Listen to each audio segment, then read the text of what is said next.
আমি সারা। আজকে আমি ঈশাবের গল্পের বই থেকে আরেকটি গল্প শোনাবো। গল্পটির নাম হলো বোকা গাধার পেয়ারা স্বাদ। এক দেশে থাকতো এক কুমোর, যারা মাটির হাড়ি পাতিল বানায়। তার ছিল এক গাধা আর ছিল এক কুকুর। কুকুর রাত জেগে পাহারা দিত আর গাধা পিঠে করে ভারী জিনিসপত্র বহন করত। যখনই কুকুরকে ডাকার দরকার হতো, কুমোর জোরে শীষ দিয়ে উঠত। তখন কুকুর তার সামনে হাজির হতো। এসে মালিকের পায়ের কাছে তার কি গড়াগড়ি। কখনো সামনে পা দুটো তুলে সোজা মালিকের কাঁধে চাপিয়ে দিয়ে তার কি আদরের বহর। আর কুমোরও কতভাবে কুকুরকে সোহাগ করত। কখনো গায়ে হাত বুলিয়ে দিত, কখনো কান চুলকে দিত।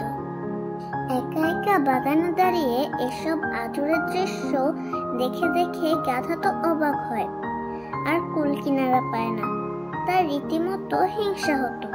ভাবতো, একে তো কুকুরটার কাজকর্ম করার নাম নেই, তার উপর মালিকের আদরের ঘটা দেখো।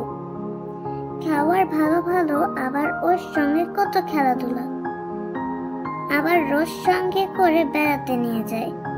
আর এই যে আমি ভারী ভারী বোঝা বয়ে মুড়ি, পাবার মধ্যে মালিকের লাঠির বাড়ি ও কুতা।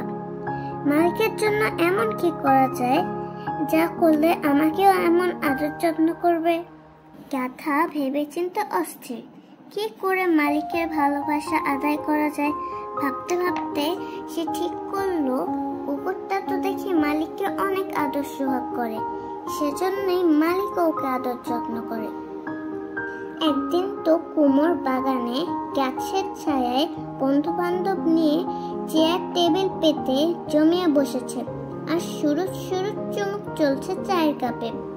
ঠিক সেই মুহূর্তে গাধাটা ভেবেছে, এতদিনের ভাবনাটা এবার কাজে লাগানো যাক।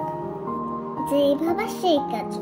কুকুরের দেখা দেখি প্রাণপণে লেজ নাড়াতে নাড়াতে সোজা দৌড়ে গিয়ে মালিকের গায়ে পড়ে তার কি আদর। সামনে উবু হয়ে বসে দুটো পা মালিকের কোলে তুলে দিয়ে তারপর জমিতে গড়াগড়ি খেয়ে তার কি আহ্লাদ। মালিক তো অবাক, বন্ধুরাও হতভম্ব। গাধা জমিতে গড়াগড়ি যায় আর তার পায়ের খুর জোরসে গিয়ে লাগে অতিথিদের গায়ে।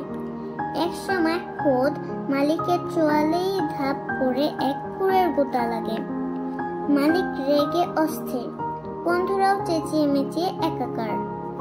কুমোর এমন রেগে আগুন হলো যে লাঠিটা তুলে নিয়ে সাই সাই করে গাধাকে পেটাতে লাগলো। দে তোমার দম, দে তোমার দম। মালিকের কাছ থেকে এমন পিটুনি খেয়ে গাধা বেচারা তো আধা মরা। ব্যথার কাতরাতে কাতরাতে সে শুধু ভাবছে, আমি মালিককে এত আদর সোহাগ করলাম, ওই কুকুরটা রোজ যেমন করে, আর তার বদলে এই বেধড়ক পিটুনি। আসলে এই গাধা, তাই সে ভেবে পায় না কারণটা কি।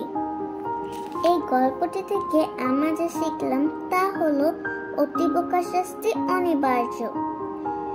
এই গল্পটি শোনার জন্য সবাইকে অনেক ধন্যবাদ।